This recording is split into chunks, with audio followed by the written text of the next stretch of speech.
পেঁয়াজু খেয়ে চলে আসলাম নুরজামান ভাইয়ের খিচুড়ি অ্যান্ড বুট হাউজে। উনি একটা ভ্যানের মধ্যে করে এগুলো সব সরঞ্জাম নিয়ে বসে, দেখেন একটা ভ্যানের মধ্যে, পাশে দোকানের মতো।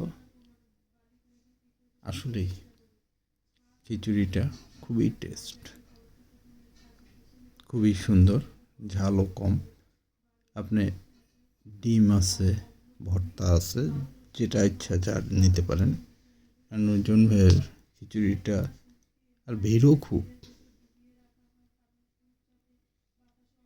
পেঁয়াজি খাওয়ার পর চলে আসলাম সেই বিখ্যাত উকরুল আমাসুর খিচুড়ি খাওয়ার জন্য।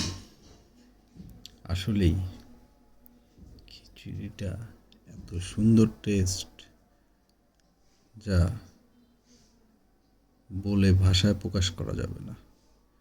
খেতে হবে, এতই টেস্ট। এর সঙ্গে ডিমও নিতে পারেন আপনি ইচ্ছে করলে।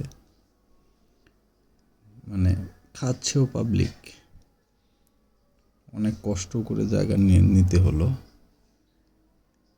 নুরজামান ভাই ওই ভ্যানের মধ্যে করেই এগুলো বিক্রি করে।